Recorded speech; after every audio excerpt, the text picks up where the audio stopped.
What's up, guys? It's your boy, Barca Boy 103. Today we're going to be reacting to the Barcelona news over the past 48 hours, where we have so many topics to discuss. We have to talk about the transfer window, of course, the Mercado. We've been linked with Wilfred and Ndidi, Gabriel, Moscardo, Nico Williams, Savinho, Vitor Roque, and even a possible return of a Barcelona icon and Pedro Rodriguez. We also have some exit talks as well on Raphinha, his situation, the media pressure getting to Raphinha as well, alongside Romeu, some of the technical staff as well. We'll talk about that. Lewandowski's future, of course. We've been linked with MLS and Saudi Arabia, but Barcelona have revealed their plan. Also some updates on the Lewandowski, Lamine Yamal situation as well. Xavi's tactical state changes. He has been planning some tactical changes post-international break, going back to the forward midfield. We could see Joao Felix getting dropped to the bench as well. We have some updates around the club as well in regards to Mateu Alemany joining Atletico Madrid. How that deal doesn't look too good at the moment. Espai Barca project ahead of schedule. We can see the Camp Nou even reopened earlier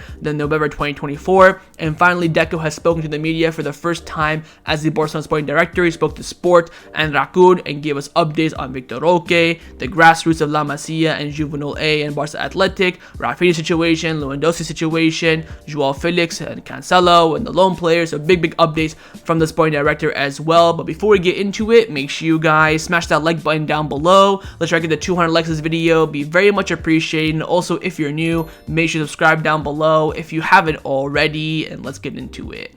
Let's start off with the transfer news over the past 48 hours. Now, the first topic we're going to discuss is, of course, the main target for Barcelona in the next few transfer windows, and that is to, of course, to reinforce the pivot position.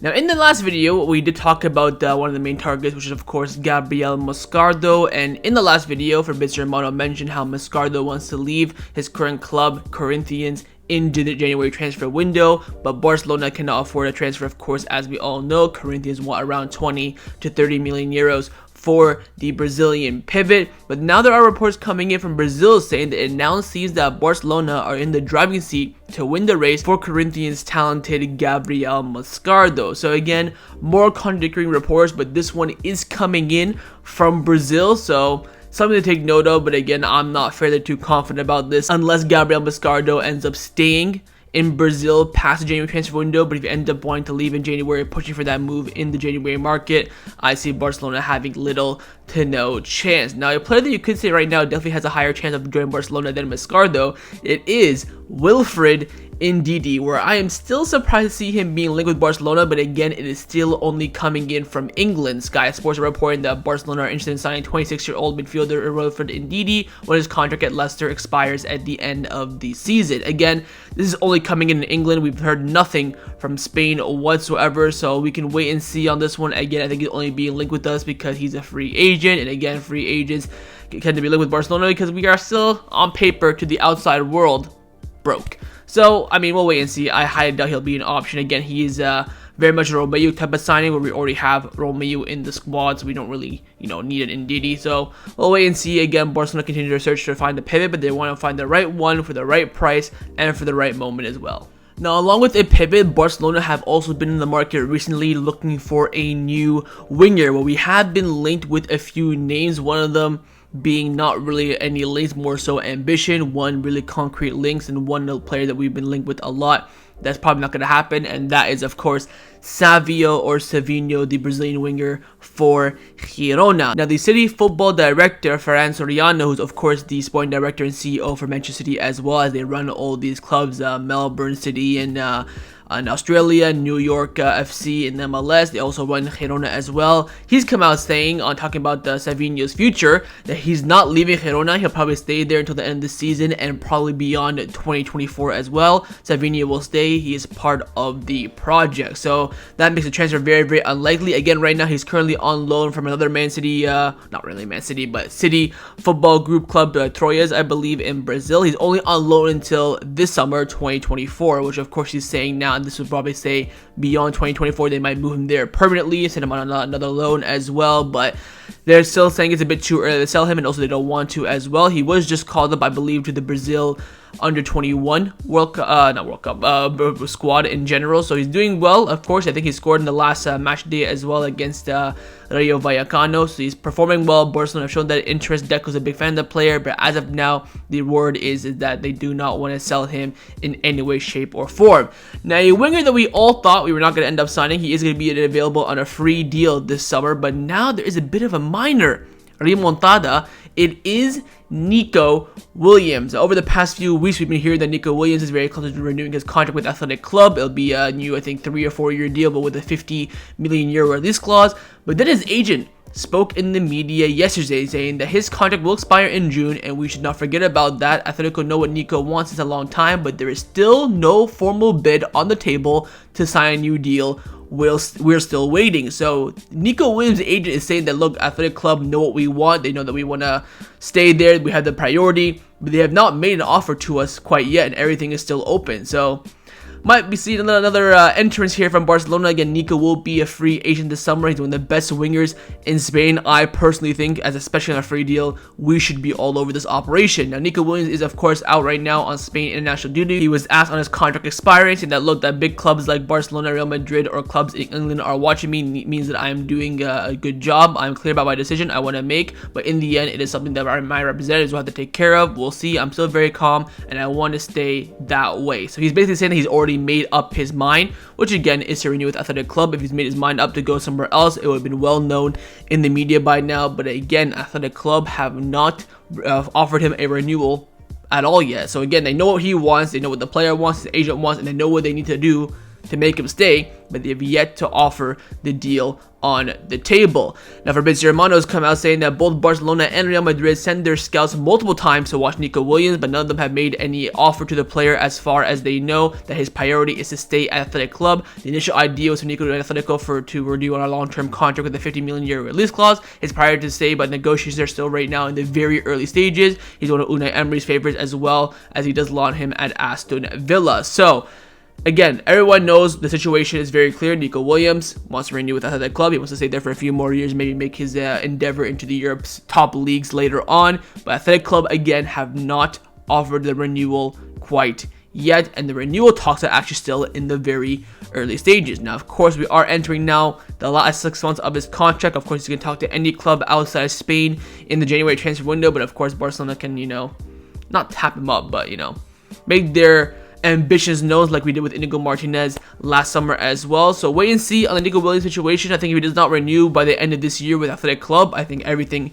is on the table. But again, it's very clear that Nico Williams' priority is to renew, and now it's just in the ball's in the court now of Athletic Club. Now, the final winger that we haven't really been linked with, but he's mentioned that he wants to come to Barcelona, and I think it's a very sweet story. It is on the Barcelona legend, you could say, or icon, as I would class him as, Pedro Rodriguez. He was speaking in the media recently. He was asked about his time at Barcelona, if he would come back. Look, my dream would be to retire at Barcelona. It's my home. It would be the perfect end of my career. Of course, I'd like to go back, but it's already going to be very difficult. If Xavi called me, I would respond immediately and head my way over right away. So Pedro said that he wants to retire at Barcelona. A lot of people are saying that, we should offer a 6-month loan deal to Lazio, let him come back for 6 months, retire, and then everyone's running off into the sunset.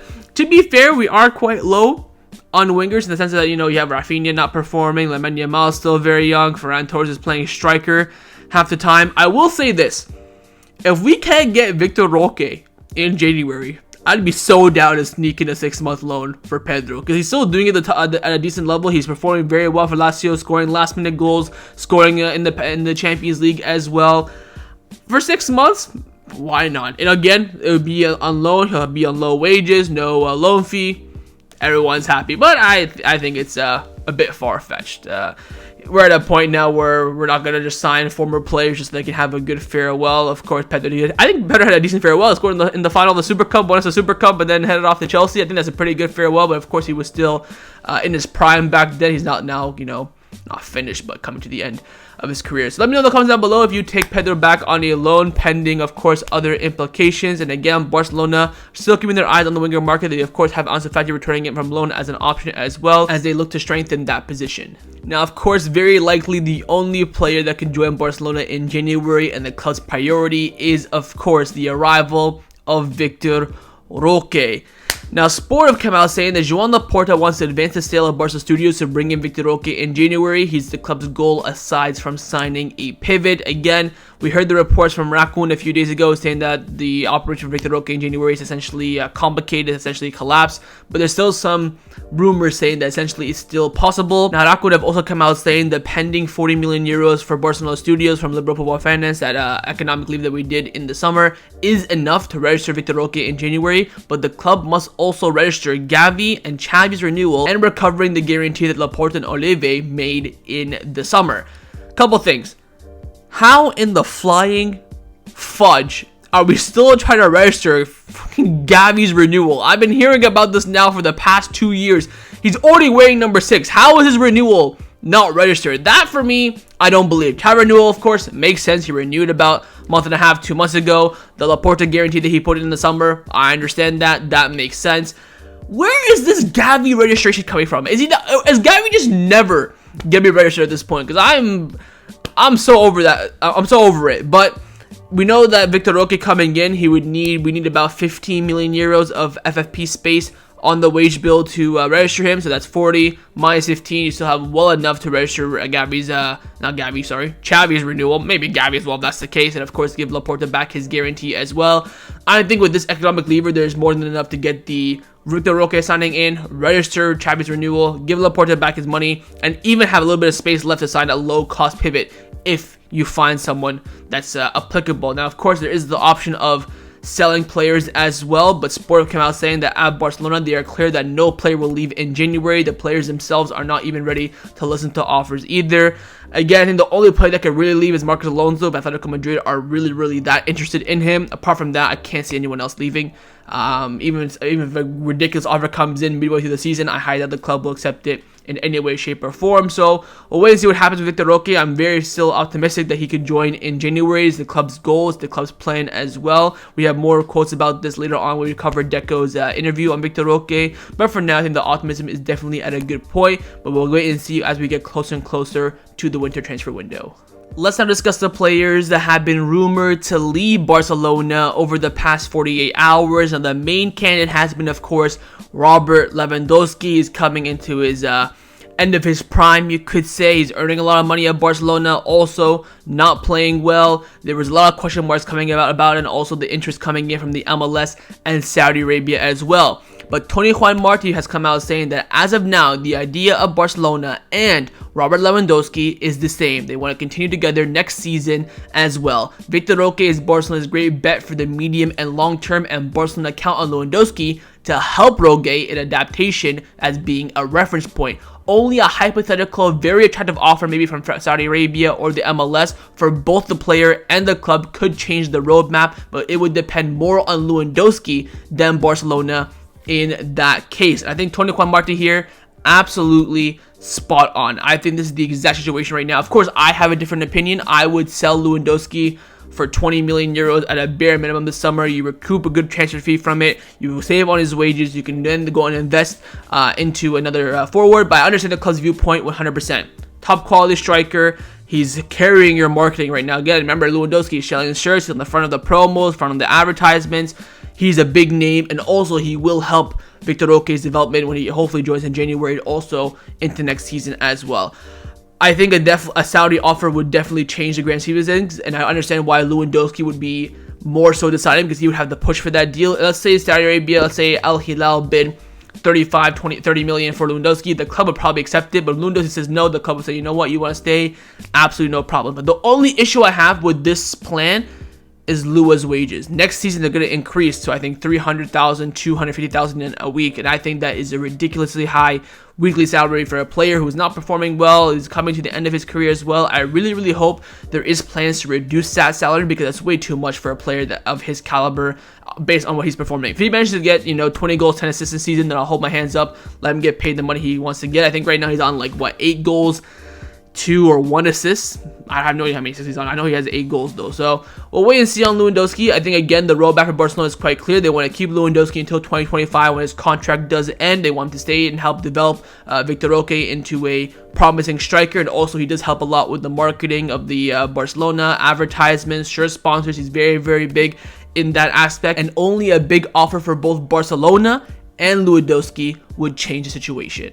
Now, a player's future that is very much raising a few eyebrows on what's going to happen in the summer transfer window is, of course, Raphinha. He's played very little this season. Of course, he had an injury that has been out for a month. He had the suspension where he missed out 3 or 4 games.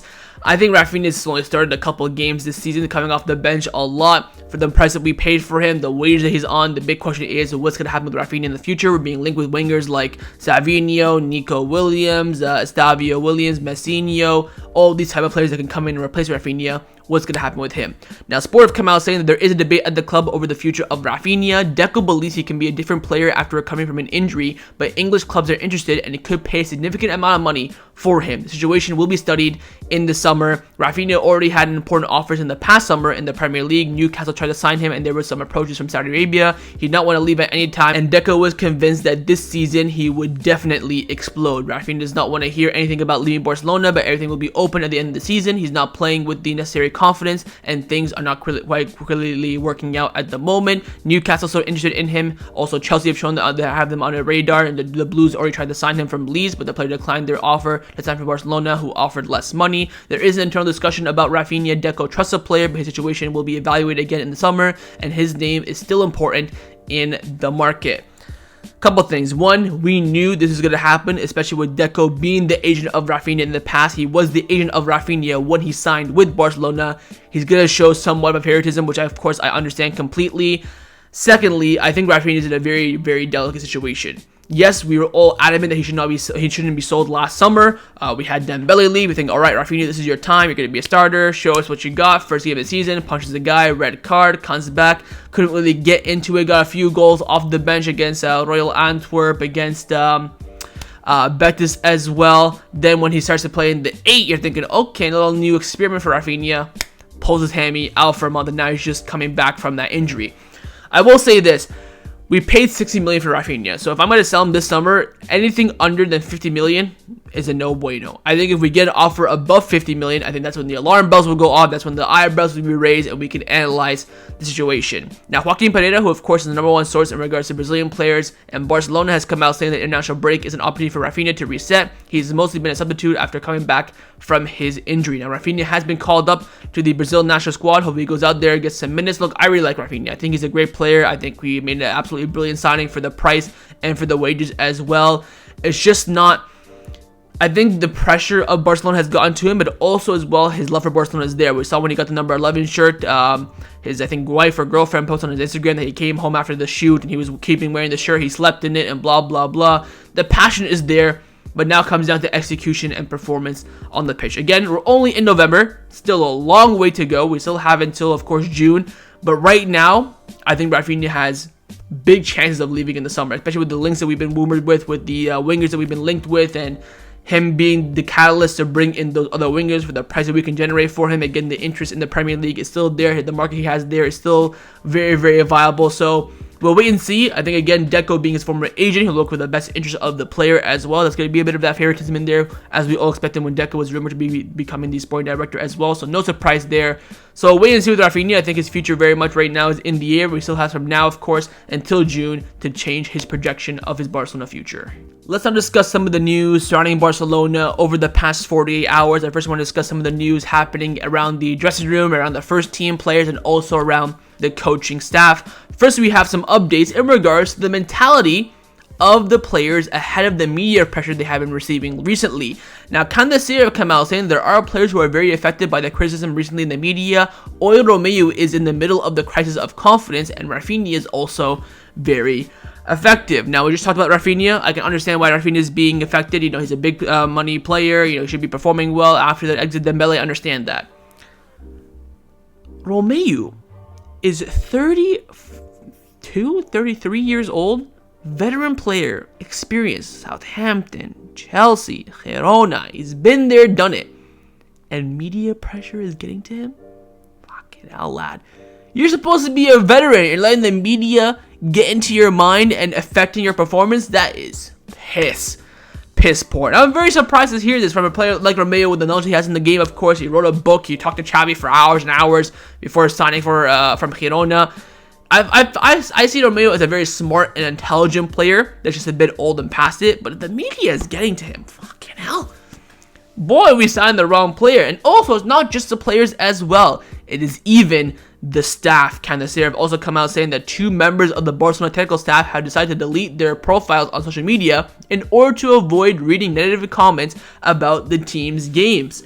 I have no idea who these technical staff could be. It could be the coach, goalkeeping coach de la Fuente, could be Oscar Hernandez, could be Sergio Allegri. I have no idea. But the reality is that this pressure from the media is getting to the players when, honestly speaking, from a Barcelona point of view, again, I'm making news videos every day, it's not been that bad. Last season, when we lost to Bayern 3-0, we drew 3-3 with Inter, and then we lost in the Clásico 3-1, it was 50 trillion times worse then than it is now. And the fact that it's affecting them now worries me a lot. Like, the media hasn't even been that bad. It's just typical. Again, the pressure from in the media in regards to Barcelona will never be touched by any other club in the world. You couldn't be arguing Real Madrid. I think the pressure from Real Madrid is definitely there as well. But Barcelona, it goes different. Barcelona have about like 1,000 journalists reporting 1,000 different things. In Madrid, they got Marca, and that's and Diario ARS, and that's pretty much it.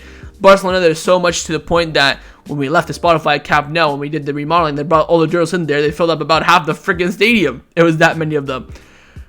I think it's not been that bad, and the fact that it hasn't been that bad worries me that it's getting to the players this much. Of course, Xavi said after the match against Alaves, the criticism is getting to the players, getting to myself as well. I was once the cancer of Barcelona, now I'm the coach. We saw Xavi get a bit emotional, according to some videos that were being edited on Twitter. Look, I think it's a situation where you have to take this into consideration, but now it's at a point where you just gotta ignore it, lads. I mean, you get it. This is life. Criticism's gonna come in whatever you do, whether you're a YouTuber, whether you work at Walmart, whether you work at a news company, you're playing football, basketball, hockey. Pressure comes everywhere. Criticism will come from every single direction. If you can't hack it, you gotta move on. You gotta go find something where there's no pressure. Maybe when you're, I don't know, cooking at home or building a deck in your backyard, there's no pressure because you're your own boss.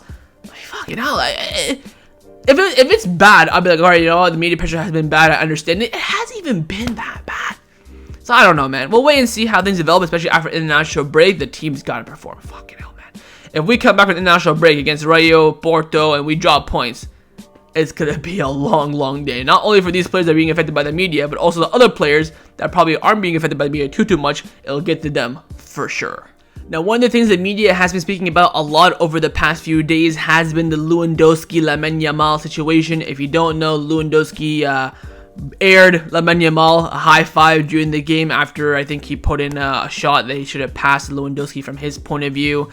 Anyways, it was blown out of proportion. Even I would admit to saying that it's not even that bad. I've been saying it a lot on Twitter as well. When you read the situation, analyze it, see what happened before and afterwards, it's not bad. It's just competition on the pitch, which is completely understandable from both Lewandowski and Lamine Yamal's point of view. Now, Sport came out saying that Lewandowski and Lamine Yamal were very surprised by the reaction from the press of the clip because they quickly resolved the situation between themselves. It's all over. After the match in the dressing room, Lewandowski spoke with Lamine Yamal in a friendly way, in a nice way, and it's over. Again, they were high-fiving and hugging before the incident on the pitch, and they were also high-fiving and hugging after the incident happened on the pitch when Lewandowski scored. He was trying to talk to Lamine Yamal, all these sort of things. Now, Lewandowski's out, of course, with Polish international duty. He was asked on the Spanish media saying that they ignored Xavi after the win against Real Sociedad. If you didn't see that clip as well, Lewandowski was coming into the tunnel after we beat Sociedad, the Araujo goal. And when he went to Xavi, he kind of like turned away and kind of looked like he ignored him, when the reality was someone came to him and told him that he has to be drug tested. Of course, players are selected after every game at random to get drug tested to make sure that, of course, not taking any performance-enhancing drugs to help them play the game, which I think is standard. Of course, there was no big blow from that, but some people were saying, oh, Lewandowski airing Xavi, blah, blah, blah. No, it wasn't at all. Lewandowski said this: first of all, I have distanced myself from it because it happens not only to me but also other players. The Spanish press lives with such an exaggeration situation. I had a doping control test. Someone in the back was talking to me and I couldn't ignore them. I don't want to explain myself because there's nothing to do with this. This one, 100% back Lewandowski. There was absolutely nothing in this whatsoever. Just idiots online just reading situation completely differently. Then he was asked on the Lamine Yamal situation, which again is a bit it's definitely worse than that, but still on the same wavelength. He said, look, there's nothing to comment. Total accident. It is normal that sometimes on the pitch you will shout something or make a suggestion. There's no bottom line when it comes to this situation. So again, he said it's a complete accident. Maybe he didn't see him. I think he definitely saw him, but I think he's just angry in that split 30-40 seconds, which again comes with football. At least it shows that Lewandowski cares, so I have no qualms about that whatsoever. But then Lewandowski spoke on his physical condition as well, also on his form. He said that, look, when it comes to my physical condition, I feel very good, especially against Alaves. When it comes on the pitch, it was completely different. Goals always gives you peace of mind and motivation, especially when I haven't had many chances in recent matches, and without them, it's more difficult to change something. I hope that now I will score regularly and have chances. Again, Lewandowski's got a good point here. Yes, in the past few games, he hasn't been performing great. I'll hold my hands up to that as well, but the team is creating little to nothing before him. He's having to drop back way past the halfway line to get on touch on the ball and create something. And again, we create a few chances against Alaves, end up getting somewhere near them, especially for the Koundé cross as well. He's saying basically, look, once the teammates create chances for me, I get around the area, it's on me, but if they don't create chances for me, it's very difficult for me to get involved in the play. So wise words there from Lewandowski. Again, for the Sociedad one, nothing there whatsoever, but for the Lamine Yamal situation, it has been situated. It is over. There is nothing there whatsoever. Just a few miscommunication, few lapse of judgment, but the situation is officially and completely over. Now, with the dip in form and performances recently, Xavi has now the international break to regroup and hopefully figure out a solution for the problems on the pitch. And there are reports suggesting that Xavi is highly considering changing formations. Now, Mundo Deportivo are reporting that the international break will allow Pedri to return to the highest level and recover Frenkie de Jong, who is still out due to injury. Xavi believes that the team will improve a lot since he comes back in the lineup and Pedri and Frenkie can play together. So Xavi's really honing down the fact that Frenkie de Jong and Pedri will be back fully fit, ready to go after the international break, and that will help Barcelona a lot. But again, there will be a formation change. We are set to go back, according to reports, to the forward midfield. Miguel from AS came out saying that Joao Felix's place in the XI is in danger with the return of Frenkie de Jong, which opens the doors to recovering the formula of the four midfielders that was of course key for last season to conquest the La Liga title. As you all know, I am very against the four midfielder. I'm not against it, but it's very much a result formation. It will go out there and get you 3 points. How and what and when and whatever is the main question. I understand why Xavi's doing this. I don't blame him for doing this at all. But for me, the forward midfield, you will see the same thing. Barcelona win, crap performance. It will be the same regurgitating thing. I think the forward midfield can only be used when you're playing top teams. When you're playing at Real Madrid, when you're playing at Manchester City, when you want to compete with them, especially win that midfield battle, understand it wholeheartedly. Now, on Felix being dropped, if we're playing forward midfield, I assume the forward midfield will be Gundogan, Pedri, Xavi, De Jong. Who's going to play the pivot? No idea. Nonetheless, I think this will be the forward midfield. Who's starting up front with Lewandowski? Is it going to be Raphinha? Doubt it. Is it going to be Lamine Yamal? Doubt it. Are you telling me that Felix is going to get dropped for Ferran Torres? I'd rather play Felix in behind Lewandowski as a striker partnership than with Ferran Torres. I think based on current form and how everything has been implicated recently, I think Felix is on better form and better touch right now than Ferran Torres. And like I've said a million times, I'll say it again, I think Ferran Torres off the bench is way more significant and will help Barcelona long term than he is as a starter. I don't know. I find it very strange that Felix is the first name that's being, dropped, and who's going to start up front with Lewandowski. Will it be Raphinha because he's on big wages? Will it be Pedri or Gabriel on the left, Raphinha on the right, kind of playing that Dembele role from last season?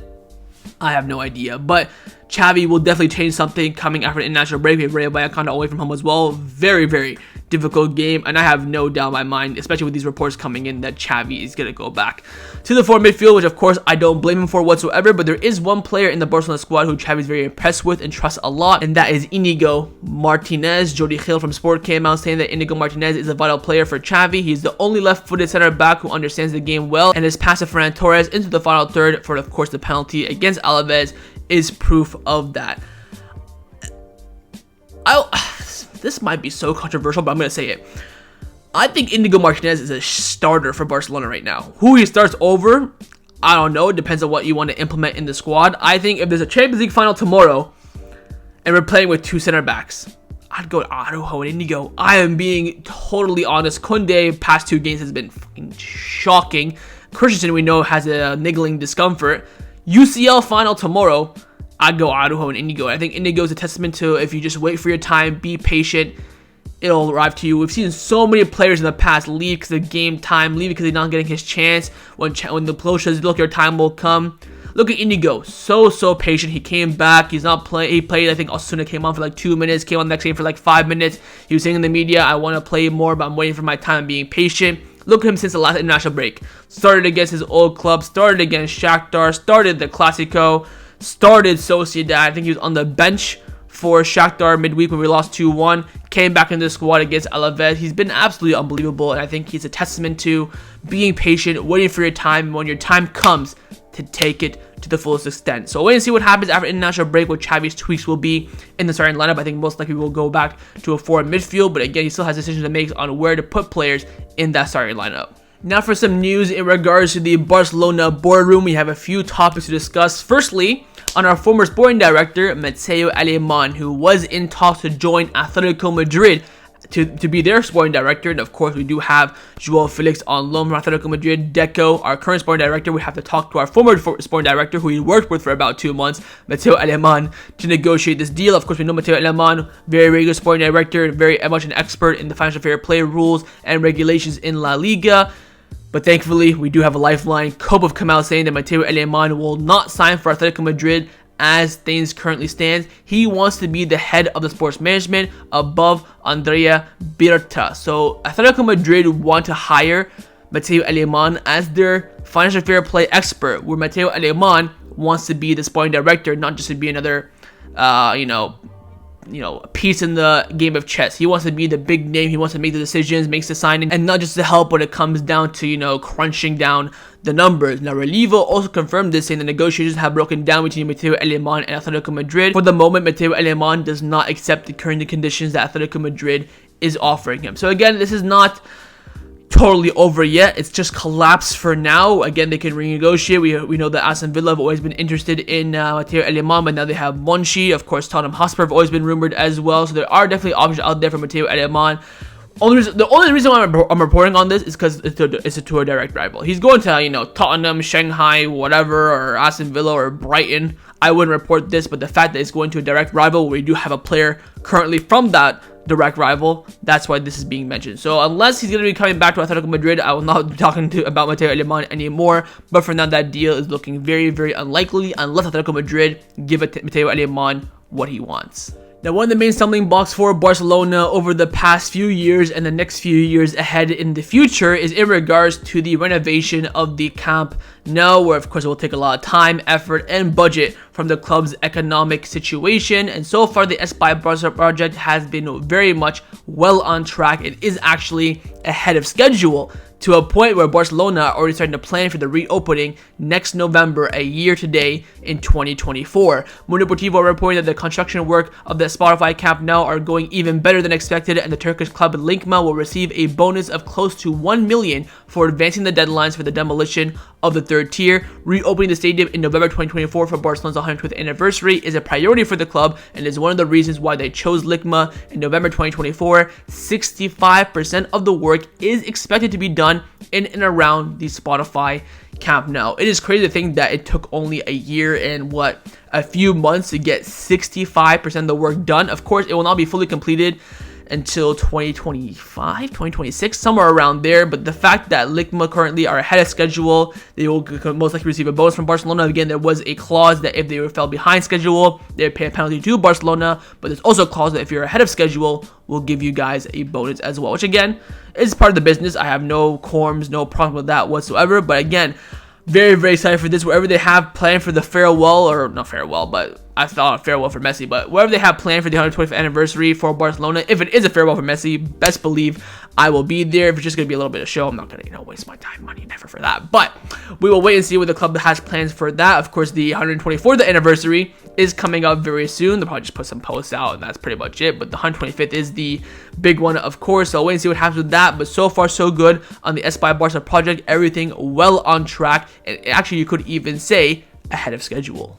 Now, the final topic that I want to discuss before I end off this video is to cover the interview that Deco has done with Sport and Raccoon over the past 24 hours. It is his first media interview as the sporting director of Barcelona. He's done a few, of course, with Barcelona, but this is his first one in the media. Talks about so much very, very important details that we have to cover. So let's get right into it. Firstly, he was asked on Vitor Roque, saying that, look, Vitor Roque is a bet of the club. The Sky department also gave its approval. He's also a bet of the president, who has also listened to my opinion, and also a bet of Xavi. Roque would not be here if it wasn't for the green light from Xavi. We all want him to come as soon as possible. From the beginning, there was talk about he would only come from January because that was the condition set with Atletico Paranaense. We're doing everything. We know the rules and regulations of La Liga, that there have been some changes who can help for us. And if this happens, we could also have some responsibility with La Liga when it comes to fulfilling some of the other pending operation. He is a kid who has a goal. He is a very difficult to find a talent like him. All clubs are looking for a goal. He is young and he's important forward movement. He looks for space a lot. He presses. He moves very well behind the center back